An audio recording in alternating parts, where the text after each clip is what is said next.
चंद्र व पृथ्वी या विभागात आता आपण प्रवेश करत आहोत दुसऱ्या. चला तर ह्याच्यामध्ये आपण बघणार आहोत की ग्रहण कशा पद्धतीने होतात, ग्रहणाची स्थिती ही कशा पद्धतीने उद्भवते, सूर्य पृथ्वी आणि चंद्र यांच्या कोणत्या स्थित्या ग्रहणाला आमंत्रण देतात. चला तर बघूया. तर आपण बघितलं तर पृथ्वीची परिभ्रमण कक्षा आणि चंद्राची परिभ्रमणाची कक्षा ही नेहमी एकाच पातळीत नसते. हा मुद्दा स्पष्ट झाला. त्यांची परिभ्रमणाची कक्षा ही एकाच पातळीत नसते. ह्याच्यासाठी आपल्याला बघता येईल हे चित्र त्याच्याच बाजूला आहे. आता विस्तारित जे काही मी करत आहे त्याच्याबरोबर ह्या चित्राचा सहभाग आहे. आपल्याला दिसतंय की सूर्य मध्यभागी आहे, त्याच्या भोवती पृथ्वीचं परिभ्रमण चाललेलं आहे आणि पृथ्वीच्या बरोबर चंद्र सुद्धा आहे. आणि चंद्र जेव्हा हे त्याच्या परिभ्रमण कक्षेमध्ये आहे तर तो काही ठिकाणी तिला छेदून जातोय. बघा, लक्षात येतंय तुमच्या? तिथं एक असं रिंगण काढलेलं आहे. आता आपण विस्तृतीकरणाकडे जाऊया की चंद्राची परिभ्रमण कक्षा ही पृथ्वीच्या परिभ्रमण कक्षेशी सुमारे 5 अंशाचा कोन करते. बघा, निरीक्षण करा आता त्या चित्राचं. आलं लक्षात?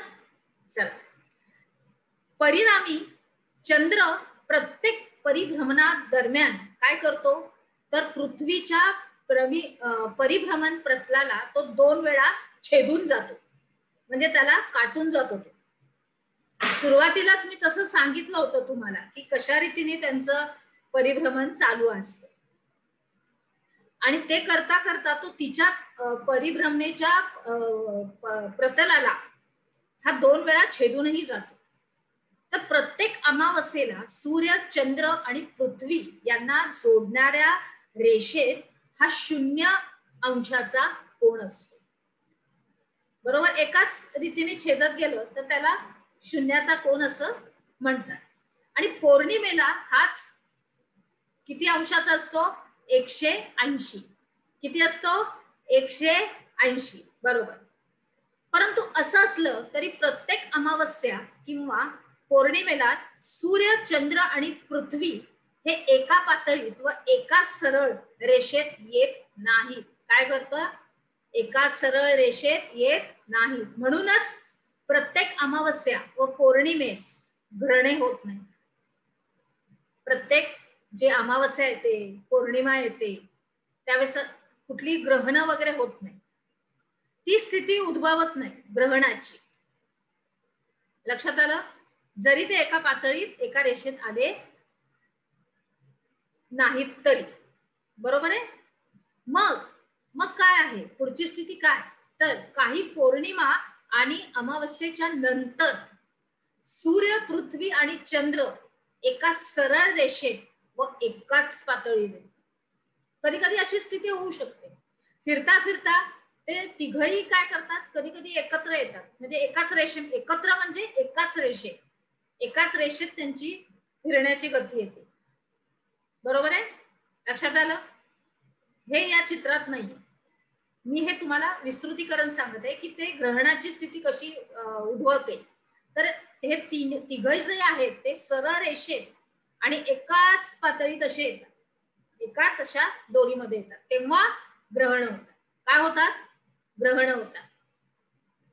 आणि ग्रहण ही नेहमी सूर्य आणि चंद्राच्या संदर्भातच घडत असतात. तर आता पुढे आपण अजून ह्याची विस्तारितरित्या माहिती घेऊया. चला, ह्याच्यामध्ये आपण एक चित्र बघतोय. त्याच्यामध्ये आपल्याला दिसतंय की 2 स्थिती एकत्र. मी असं म्हणजे चित्रच आपल्या अभ्यासक्रमामध्ये पण आहे आणि आपल्या उपक्रमामध्ये पण आहे की खग्रास आणि खंडग्रास सूर्यग्रहण हे तिघं पण एकाच पातळीत आलेले आहेत. एकाच रेषेत सूर्य दिसतोय, मध्ये चंद्र आणि एका बाजूला पृथ्वी. आता हे तिन्ही एकाच रेषेत आल्यानंतर बघा कशा रीतीने सूर्याची किरण ही पृथ्वीवर पडलेली आहेत आणि चंद्राला भेदून गेलेली आहेत. तर ह्या वेगवेगळ्या स्थिती आहेत. तर त्या स्थिती आपण अजून विस्तारितरित्या समजावून घेणार आहोत पुढे. आता तर हे फक्त एक चित्र आहे या ग्रहणाचं, बरोबर आहे. एका आणि ती अगदी जवळची स्थिती आहे, अगदी जवळची. हे पहिलं चित्र म्हणजे जे चित्र दिलेलं आहे त्याच्यामध्ये त्यांच्या स्थित्या दाखवल्या आहेत, परंतु काय काय ठिकाणी त्याचा काय परिणाम झालेला आहे हे छोट्या छोट्या ह्याच्यामध्ये दिल्ली आपलं आपण दिलेलं आहे खाली छोट्या छोट्या चित्रामध्ये. एका बाजूला आहे खंडग्रास आणि दुसऱ्या बाजूला आहे खग्रास. तर ह्याच्याविषयी आता आपण अजून माहिती घेऊया. चला, बघितलं चित्र, चला पुढे जाऊया. आता अगदी लक्षपूर्वक ऐकायचंय. आपण आता अजून ह्याच्यामध्ये आपण आता ह्याचं तिकीटच काढायचंय या ग्रहणाच्या गावाचं, बरोबर. ग्रहणाच्या गावाचं आता आपण तिकीटच काढायचं आणि आता तिकीट काढून आता आपण आज जातोय संपूर्ण माहिती घ्यायला. चला, सूर्य व पृथ्वी यांच्या दरम्यान चंद्र आल्यामुळं थोडस मी पण समजून देते अगदी व्यवस्थितरित्या तुम्हाला की सूर्य व पृथ्वी यांच्या दरम्यान चंद्र आल्यामुळे आपण चित्रात बघितलं एका बाजूला सूर्य होता, एका बाजूला पृथ्वी होती आणि मध्ये होता चंद्र. आता चंद्राची सावली ही पृथ्वीवर पडते. कुठे पडते? पृथ्वीवर पडते. चंद्राची सावली म्हणजे मध्ये आहे, त्याची सावली अशी पृथ्वीवर पडते. या स्थितीत हे तिन्ही खगोल समपातळीत व एका रेषेत येतात. लक्षात आलं? एका ठिकाणी येते. एका ठिकाणी म्हणजे कसं एक जागेमध्ये ते तिघ एकत्र नाही आहेत.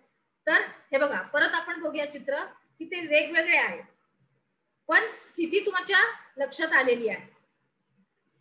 त्याच्यानंतर आपण बघूया की या स्थितीत हे तिन्ही खगोल समपातळीत व एका रेषेत येतात आणि दिवसा चंद्राची सावली पृथ्वीवर ज्या ठिकाणी पडते तेथून सूर्यग्रहण आपल्याला दिसून येतं. लक्षात घ्या. परत दिवस आपण दिवसाच बघतो आपली ग्रहण सूर्यग्रहणाची. दिवसा चंद्राची सावली पृथ्वीवर ज्या ठिकाणी पडते तेथे आपल्याला सूर्यग्रहण दिसतं, बरोबर आहे. अशी सावली ही दोन प्रकारे पडत असते. मध्य भागात म्हणजे जिथं पृथ्वीचा मधला भाग येतो, मधला जो भाग येतो तिथं ती दाट असते ती सावली, व कडेच्या भागात ती कशी असते, थोडीशी म्हणजे ज्या ठिकाणी सरळ पडणार प्रकाश त्या ठिकाणी जरा दाट असेल आणि बाजूच्या ह्याला थोडीशी विरळ असा प्रकाश पडणार, बरोबर. मग पृथ्वीवरील ज्या ठिकाणी दाट सावली असते तेथून पूर्ण सूर्य झाकलेला दिसतो आणि ही स्थिती म्हणजे खग्रास सूर्यग्रहण. दाट ठिकाणी जिथं सावली असते आणि सूर्य पूर्णपणे झाकलेला दिसतो तिथली स्थिती म्हणजे सूर्यग्रहण. त्याच्यानंतर आलं लक्षात? ह्याच्यानंतर त्यावेळेस विरळ छायेतील भागातून सूर्यबिंबाचा काही भाग दिसतो. आता आपण पृथ्वीवर आहोत, तर तिथून आपण जेव्हा सूर्याकडे बघतो आपण विरळ भागात आहोत, तर त्या विरळ भागातून आपल्याला आपण विरळ छायेत आहोत, म्हणजे आपल्याकडे चंद्राचा सूर्य जो प्रकाश आहे तो थोडासा विरळ भागातला आपण ज्या ठिकाणी आहोत तिथे पडतोय, तर आपल्याला काही सूर्यबिंबाचा भाग दिसतोय. तर ती स्थिती म्हणजे खंडग्रास सूर्यग्रहण. त्याला काय बोलतात?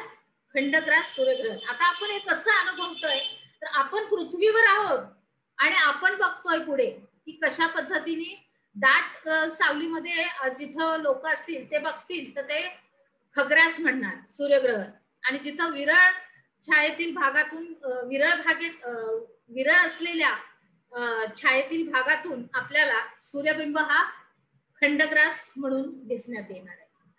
लक्षात आलं? अजून ह्याची आपण विस्तृतरित्या माहिती पुढे घेणार आहोत. तर ह्याचं अजून एक चित्र आपण घातलेलं आहे, कंकणाकृती व खंडग्रास सूर्यग्रहण. इथं मी अजून एका ग्रहणाचा इथे समावेश केलेला आहे, कंकणाकृती. ह्याची सविस्तर माहिती आपण अजून पुढे घेत आहोत आपल्या पुढच्या उपक्रमात. तरी पण मी चित्र अगोदरच दिलेलं आहे, त्याच्यामुळे आपण अगोदरच त्याचा जरा अनुमान पण लावू शकतो की कशा रीतीने आहे हे. ते बघा, एका बाजूला खंडग्रास आहे आणि दुसऱ्या बाजूला कंकणाकृती पण आहे, आणि तिकडे आपण बघितलं खग्रास, आणि इथे बघतोय खंडग्रास आणि कंकणाकृती. लक्षात आलं? थोडासा समन्वय भरपूर आहे. बघा, मध्ये इथे चंद्र आहे, एका बाजूला सूर्य, एका बाजूला पृथ्वी. आलं लक्षात? चला पुढे जाऊया. अजून आपल्याला पुढे अजून माहिती घ्यायची आहे. करा आता जेवढा भाग आपला झाला त्याच्यावरची काही प्रश्न उत्तर आहेत की खंडग्रास सूर्यग्रहण म्हणजे काय, खग्रास सूर्यग्रहण म्हणजे काय, म्हणजे कोणती स्थिती यावेळेस उद्भवते किंवा काय स्थिती असते, आणि ग्रहण ह्याची व्याख्या तुम्हाला स्पष्ट करायची की ग्रहण म्हणजे काय ते लिहायचंय. चला तर आता आपण पुढे जाऊया पुढील उपक्रमात. आता आपल्याला अजून शिकायचंय पुढे.